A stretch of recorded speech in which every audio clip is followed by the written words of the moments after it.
Welcome to On the Brink with Andi Simon. I'm Andi, and as you know, my job is to get you off the brink. And I try to find people who are going to help you. And I say these words intentionally. I want you to see, feel, and think in new ways. Because if you see it and you feel it, you go, oh, that's something I can do. And that becomes really exciting. I have a wonderful woman with me here today, Erika Baez Grimes, who I met at our Entrepreneurs with Companies of Purpose event at the beginning of March. What a wonderful experience we had. And Erika was just wonderful to meet. And as we were talking, I said, you got to come share your story.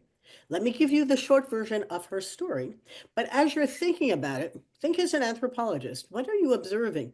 How does this apply to you? What are you frustrated with? Erika had some ideas that might help. So Erika Baez Grimes is a seasoned business broker and senior certified mergers and acquisitions professional with Transworld Business Advisors. She's had a wonderful career. She has over 15 years of experience. Erika guides business owners, family enterprises, and C-level executives through growth, acquisition, exit strategies, and franchising. I love her tagline. Think of it this way. She's always focused on doing good deals for good people. And I bet they come back often. And we'll talk about what happens once they get the good deal. Her diverse background spans industries from GovCon to healthcare and retail. And she brings deep expertise in deal negotiation, capital raising, and business consulting. Erika is also a successful entrepreneur. She's founder of the BPH Group and the Baez Agency, and she's an advocate for economic empowerment and education. That's why she was at the Entrepreneurs with Companies of Purpose event, because she has a lot of purpose and it matters.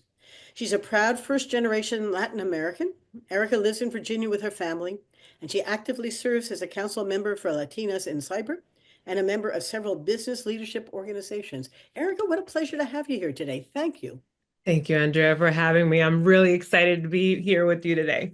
Well, tell the audience, whether they're watching or they're listening, who's Erika? What's your journey? Because as I read it, I went, that's short, but it's so rich with experiences and things that build the credibility of the story you're going to share. Help us. Who's Erika, ma'am? Thank you, Andrea. I appreciate that. So, like you mentioned, I have a Latina background. I was born in the Dominican Republic and, raised in the Sunshine State of Florida.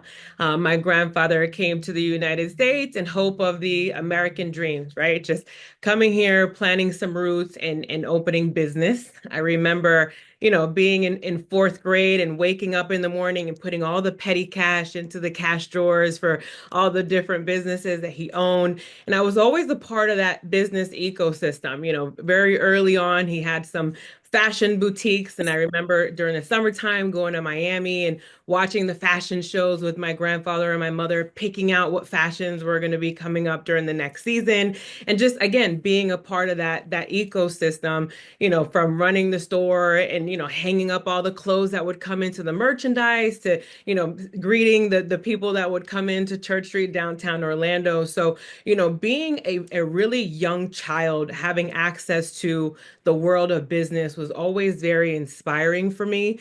I knew early on that I loved to sell and I love the clothes and, getting people to say yes and that transfer of emotion. So, I went into banking because my mom had a, strong background in that space. She still does. She still, works for, Fortune 50 bank. And for me, kind of merging those two together, right? Banking is something that's really critical in a business owner's life early on and later on as well. And I went through that journey, selling financial products and really just, got a lot of awards for doing a good job. And, recently in the last 7 years, Transworld, my broker, Rupesh, he had sent me a note on LinkedIn and said, "Hey, you have some background in business, and I know you've worked with CEOs and high-level executives. Why don't you come into the office and talk to me around selling companies?" And I did, and he happened to be probably the smartest man that I had ever met, aside from my husband. And I said, you know what? I really love this company. I love this leader. And, I wanted to go with him in the journey. And here we are 6 years later, still helping, still serving, and really growing the brand. So it was just merging all those things together, my childhood background with, with my family businesses and, working and selling in the higher sales enterprise roles and, kind of tying it all together, working for this brand just kind of makes sense for me. And I'm really happy to be helping family held companies, just successfully exit the marketplace. So thank you, Andi, for asking. Well, as I'm listening to you, I grew up in a family firm in the retail business. And they were located on a very special street in Manhattan. My grandmother thought location, location, location, Right. right outside the subway. And it turned from a small to a much larger to a much larger to a half a square block building, serving the Columbia University West Side communities. And I think I was being raised to take it over. And I put blouses on hangers when I was 5, right? And I remember going out into the market to try and figure out how do you buy. It was so interesting. But I discovered anthropology, and then I went back and I said, that is not me. I like what I'm doing. And I said, not now, and some other time. And so I became a banker also. And it's a real interesting similarity in terms of our discovery. Now, when we met, I was very interested in the state of business mergers, acquisitions, and how people were beginning to address this great boomer transfer of wealth. And there are many things that have become catalysts because I've spoken at the Family Firm Institute and I've met lots of folks who have grown their business and want the next generation to take care of it, not necessarily because they want to. And now we have a great moment. So tell us about the context. What are you finding that the businesses are coming to the realization of that and they need a hand to do what? Help us. That's a great question, Andi. So there's lots of stats out there about the silver tsunami happening right now, right? And 10,000 boomers retiring every single day. And, there's so much talk around, this particular subject. And, what I'm seeing is mom and dad built a great business, maybe just dad or maybe just mom or, maybe a combination of both. And they've sent their kids off to great schools, whether in tech or something, funner or cooler than landscaping or HVAC. And mom and dad find themselves, just kind of looking in the mirror and saying it's time to retire, right? And in some cases, their employees may not, be able to afford, that exit, and they're coming to companies like us here in Transworld for that third party exit conversation. And I'll tell you, Andi, it's a little bit delicate, right? Because it's their life's work. Mhm. So, in a sense, it's an honor to really be having the conversations with, mom and dad, right, who've done so much and, have contributed so much to the economic growth in their areas and, have been able to put food on the table for not just only their family, but other families as well. And they just want it to be done right. And that's really part of the conversation. It's not only just the emotional part, but the legacy behind it, right? And who they're passing on that baton to is really important. And I think, entering that conversation with, skill and care and diligence when, we're in these combos with these people that have just created just a path forward for so many different people. It's a really exciting time and it's a very special transaction to be a part of because they care and we care just as much. Well, you said something very important. To some degree, when someone is building a business, it is very personal. It's who they are. It's very deep into their identity and how they tell the story about what they've achieved. It is their legacy and their purpose, and their family has benefited, but not necessarily want to go in to take it over. And I had too many folks who try to bring in professional managers so they could sort of semi-retire. Sometimes that works, sometimes it doesn't. I bet there are 3 or 4 things, though, that our listeners should know about thinking about your business and what's the right time to value it, understand the process for finding a buyer for it, perhaps, or really beginning to take stock of what you have there that could be leveraged in some fashion. Can you share? I gave you 3 kinds of things, but help them think about the business through Erika's mindset. Yeah. So, Andi, 3 things to consider, in that exit conversation, number one, if you're thinking about selling, it's likely time to talk to someone about a third party exit. If you're already having those thoughts kind of swim around in your mind, a conversation normally doesn't cost anything but a little bit of time, and it'll allow you a really clear pathway forward, right? If you're talking to the right broker and the right person on the other end of that line, we'll be able to let you know what this may look like in 3 months, 6 months, 12 months, or even 3 years. So, just actually picking up the phone and doing the thing, right? So we avoid the dying at your desk scenario, which we see, so often, right? Because people are so scared to have those conversations. So I think that's important. Something else to consider, Andi, and it's something that we talk to almost every seller, the more you work your way out of the business, the more enterprise value you'll see when it comes to the multiples, right? If you're the star of the show, right now, every single day, and you're all things to all people, it's really tough for a buyer to come in and fill all those shoes. And the more you work your way out of the business, even though you still have a pulse on the organization, that's going to create value for you that, you can't even imagine, right? Because someone can actually see themselves, in those shoes, and you're not that guy or that gal to so many different people, not only the client base, but your internal people as well. So that's definitely something to consider. And the final thing that I would say are the financials of the business, right? And that we always joke about, there's always two sets of books and all these things, but the books really tell the financial story of the business.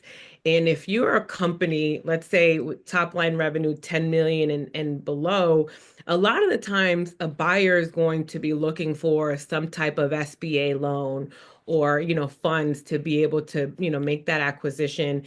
And the true story of your business is really told in the financials, right? If you made a big investment in equipment maybe 2 years ago, that should reflect your books, but there should also be some notes around what has transpired. And the clearer you are about your business and the things that have happened financially and some of those ups and downs that you've seen, the better it is on the other end, right? So those are the three things, Andi, that I think are really critical in having these conversations. I'm sort of fascinated because you really want someone to buy a story. They think they're buying a business, but in fact, they're buying an imagined story. It's an illusion, That's a right? beautiful way to put it. But the only thing that's really hard are financials. And if those are two sets of books, which story am I buying and which reality will I be trying to recreate in some fashion? Do your sellers, are they, it's sort of interesting because when they're looking for a buyer, do they have something in their mind? Are they, so proprietary that they want only a certain kind, or are they open to anything? Tell a little bit about the process. Good question, Andi. So normally when we are entering into an engagement with the seller, we always ask, who's your buyer? Right? Who do you know that may want this, right? And that's just, to capture maybe some low-hanging fruit or, have those immediate conversations. Some businesses require, certain buyers. For example, if you have security clearance or, certain things that someone else may need, or if you're an electrician and there's a, master license that needs to remain with the business, some of those are the non-negotiables. But for the most part, we like to ask, like, what's the profile of, a buyer for you? Who would you like to see in front of you taking on the business, right? And our job as business intermediaries is to be able to marry the two together, right? Some things again are non-negotiable due to just licensing and things like that. But we really like to get the feedback from our sellers when we go into the marketplace and try to put the two and two together. I have one seller right now who is in the commercial painting business and construction, and he'd really like to see someone with some construction background coming in to take on some of the day-to-day and acquire the company. It's not necessarily a requirement, but I think he'll find some peace in knowing that someone has a background in some of that work, because he is that authoritative role. He has that authoritative role in the company, and he does want to see that kind of live on. So great question, Andi. They all have an idea of who they want to buy the business, and it's our job to try to make it work as much as we can. Erika, how do you help them manage expectations of their customers or their clients? Because you're buying a book of business, really, and not just the technical stuff you have or the equipment, but you're hoping that the clients stay and you have a book of business that are going to think about the business, not just the person. How do you handle that? Andy, good question. So managing expectation, I think, comes from, working with the brand who's been around for over 40 years, right? So, I've been associated with the brand over 6 years, but there's so many people in our office that specialize in different, areas, right? So if I have a listing that, let's say it's in the, construction space, right? I can go to an associate and say, what did you find in due diligence that really, move the needle for you? Or what type of conversations do I need to be having, with buyers and sellers, especially in this niche industry? So, just being a part of a bigger umbrella with a lot of support is really important. Some experience, right? We've had some of these conversations over and over, right? So I know, what's going to work, what may not work. And I think being honest and forthcoming with both the buyer and the seller through the transaction is always a win, right? And sometimes having those tough conversations are not always, the easiest or the best, but they really go a long way, especially when we're setting realistic expectations pre-closing and post-closing, right? Because it just everyone knows what's coming or can expect what's coming, right? We're never talking to a seller and saying, hey, there's not going to be hair on this deal, or this is all going to be rainbows and butterflies, from start to finish. There's going to be some tough negotiations, and the buyer, may not like these three or four things. Be prepared to answer some of these questions, and, be prepared to, entertain a seller financing, contingency on a portion of this. Like, we will do our best to bring forth things that we know are likely going to show up during due diligence, just to make things easier and better for our seller. I did speak at one point to the Family Firm Institute in Brussels, I think, and I was fascinated with their challenges because of the nature of the culture of a family firm. And they were extremely focused on the collaboration of the team. I had one family firm I worked with had like everybody's child was working there. And it was a really complicated understanding of what was a firm and what was this as a family. I bet you work with a lot of family firms that are trying to sell or buy. What do you find? Some wisdom.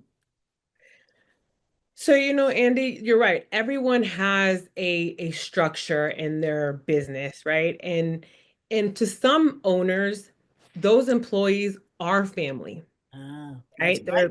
Yeah, they've become family through the years. And having conversations with our sellers, and, we ask them, how do you want this to go? What's really important for you from the exit standpoint, not only just for you from a capital standpoint, but for your employees? There's some owners that, want some of the key persons to be offered an employment agreement, right? And there's a lot of buyers that are really open to that because they know some of those key persons are really going to help with the future growth of the company. Again, it's just having those very transparent conversations. We've seen scenarios where sellers want, 3 or 5 year employee agreements from, private equity firms, right? To make sure that their employees have somewhere to go and, the carpet is not ripped from under them, right? So, all those scenarios are all possible scenarios. And it's really, understanding and appreciated the family that they've created just at work, right? Yes. And, being able to help them pass the baton and being happy about, what that future looks like. Now you are in some ways representing the buyer and the seller. I know you're representing the seller. But let's talk a little bit about the buyers because, as people are listening, they're going to say, well, I'd like to buy and I'd like to talk to Erika about it because of the way she approaches it. How do you approach the buyer? Because who do you represent? Or is it sort of, it doesn't matter. You take both sides.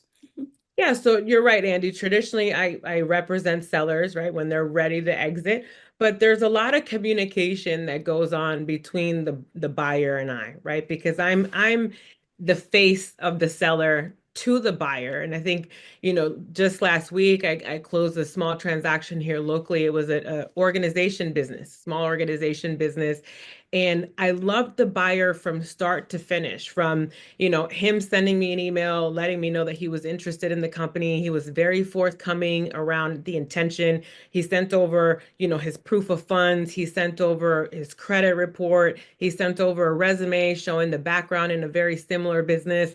He had acquired a few other companies in a, similar line of work. So just the transparency from a buyer, I said, wow, this is great. I was able to put it in front of my seller and say, here's A to Z.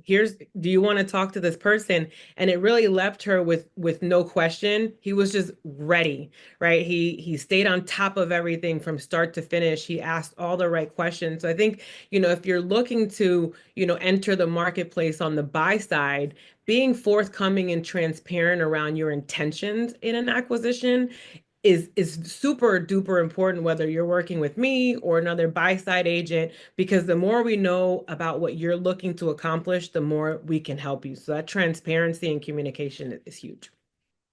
You and I met at the Entrepreneurs with Companies of Purpose, women entrepreneurs. Do you find that women manage these things the same as men, or differently than men? Is there an upsurge of women wanting to buy businesses or sell them? Give me some context if you can. Yeah. So Andi, on my sell side representations, the majority of my clients are, males.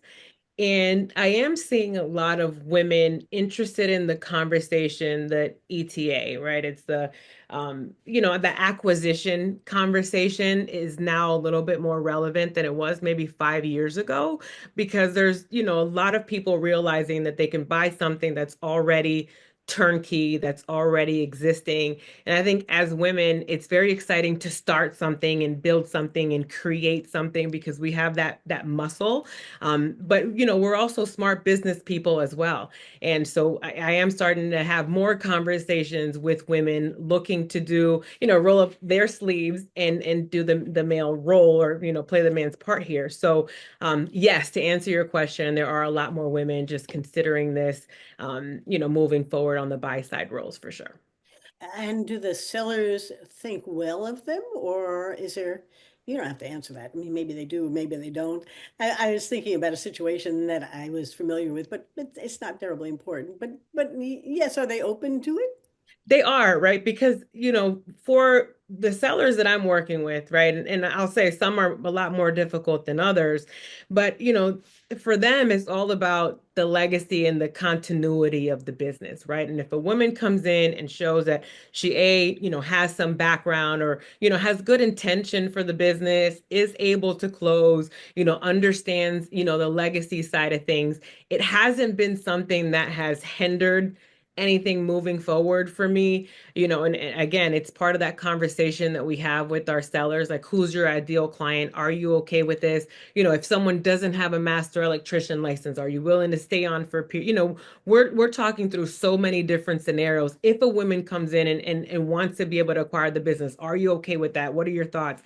I'm okay to ask those second and third level questions to get to the good answers, and I think it's just part of having a good broker. Well, I do think it's having a good broker who can really see through um, the tactical and practical, feel the emotions, and match people up who really do have similar purpose. And that's pretty cool. I always want to find out things that people who are selling or buying shouldn't do. Are there a couple of things that you can highlight that would help them think about what you do and they do and things that they should never do?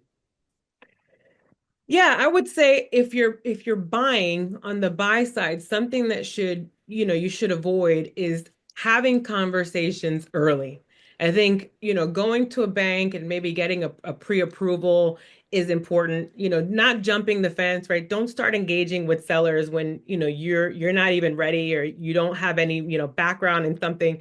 I think that's really important to prepare yourself. So, we've seen it plenty of times where something sounds like a good idea and you have a buyer just call and say, "Hey, I saw that you have this daycare for sale," and they haven't been pre-approved. They don't have 100% of the funds to be able to close. They have no background in early education or anything like that. So, just look at yourself, and if you were the owner of that business, would you want to sell it to you, right? Take, kind of do this, right? I think that's really important from the buy side. Don't jump the gun. And I would say the same thing for the seller as well, Andrea. Sometimes, you may get frustrated one day and you say, I got to sell this thing. I want to get out of here without really thinking through who's it going to affect, or what this may look like, or are you going to have enough money, for your retirement post exit? Some of those things we want to make sure we get in front of, before we start engaging with the broker on the sell side. So, don't jump the gun, I think is my advice on both sides of that stick. No, but those are one and two really important things. Don't jump the gun and take some time. Take a long walk and make sure this is really what you're looking to do. Try and manage the emotions. Don't try and make decisions when the heart is moving so fast and it looks so beautiful. You got to take your time. If you're good in business, you know that the highs and the lows both come together.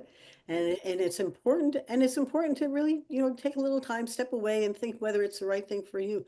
And besides, there are so many people leaving corporate or leaving business or leaving the government that they're going to be looking for something. And ready, shoot, aim is not a good strategy. You got to really know where you're going. One of the things you and I spoke about, which I've seen happen and it disturbs me, is people sell their company and find themselves lost.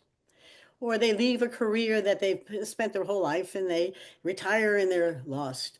And lost people are people I can't wrap my arms around enough to say, you aren't lost. We just need to get you to the next part in your career.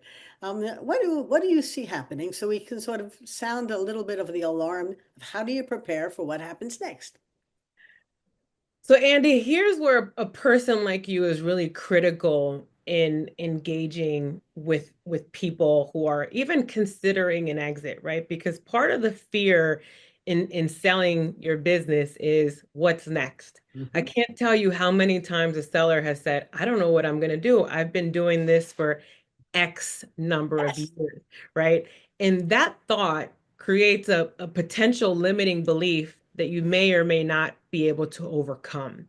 So, I think every single owner and seller thinks about their next chapter, but really engaging with someone like you who has a CEO background, who now helps clients go from good to great and bridge those gaps and have those conversations and uncover some things that they may not have known about themselves, will make things so much easier post transition. Yep. So, I'd encourage any, business broker or commercial real estate person really watching this to engage with, a coach and have that resource ready and available for the clients, because, our sellers do have these, questions in their mind, right? They want to know what else is next, or, am I going to lose my identity with the sale of my business? You hear so many stories of people die at closing, or, die right after they sell their companies.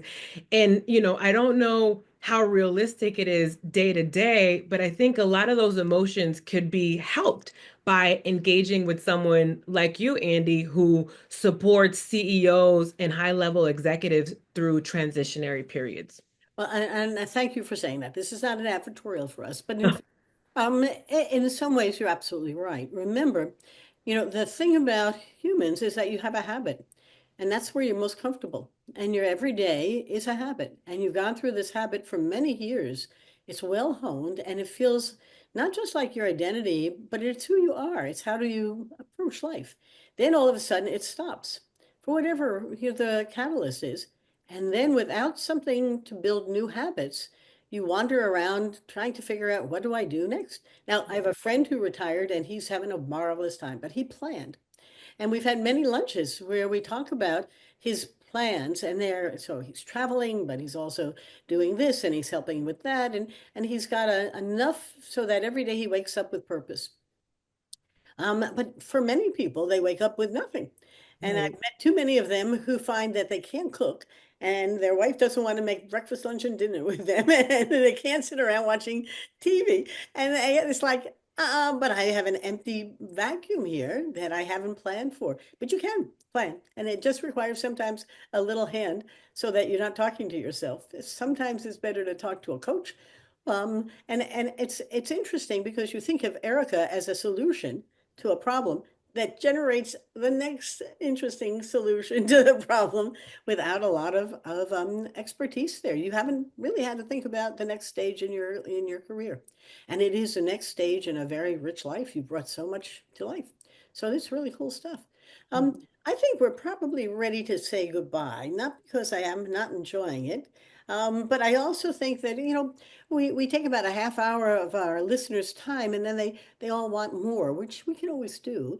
But, a couple of things you don't want them to forget, as whether they're a seller or a buyer, and how they're approaching this next, moment in the valuation of this wonderful business that they have grown, or they're looking for something for the next stage in their own life. A couple of things you don't want them to forget, because I have a hunch there are many, but what are two or three?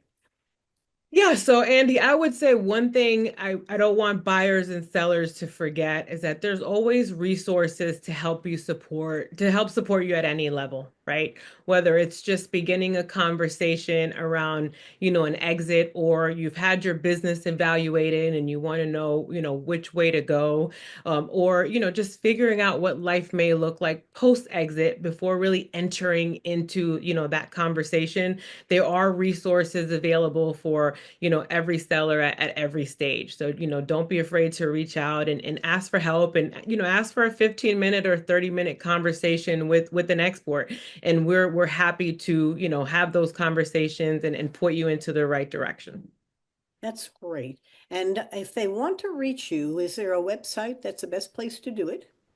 Yeah, so if you want to reach me, I think by email is probably the best way. So it's Erika, Erika, or actually, let me give you this one. It's ebaez@tworld.com. So you can reach me directly to my Transworld email address. It's the simplest way. It comes right to my computer, right to my inbox. So ebaez at tworld.com. And all of this will be on the blog that we produce, and at the end of the video. But it's also on LinkedIn, and that's become the directory for everyone. So Erica is there waiting for you if you're interested. And I do a lot of Vistage talks, and a lot of the Vistage CEOs are curious about, in changing times, is it time to change too? And so it's going to be an interesting next stage for us all as we're watching a great transformation. Erika, thank you for joining me today. It's been a pleasure. Andy, thank you so much for having me. I really appreciate it, and I'll talk to you soon. Thank you all. Now, let me say goodbye to all of our listeners and our viewers. That you come so I can help you get off the brink. And now, where are you exactly on the brink? I don't know. Are you climbing the ladder trying to figure out if you've peaked or not peaked? But you need a little hand sometimes, just like Erika helps the sellers and the buyers do something they think they want to do. My job is to help you think about it as well. And my books are all available on Amazon. You can find them at andisimon.com. I have a whole listing there, and we help you and companies change. That's what we specialize in. And we love to find people who are ready for the next stage in their careers or their life, or their business is ready to rethink the way they're going and how to get there. I can't thank you enough for coming. You send me great people that we should interview. And after 400 and some odd interviews, I'm really delighted to be able to share them. Erika, thank you again. It's been a pleasure. Goodbye, everybody. Take care now. Have a great day. Remember, my tagline, take your observations, turn them into innovations. Don't waste the time, the great ideas. Bye-bye now.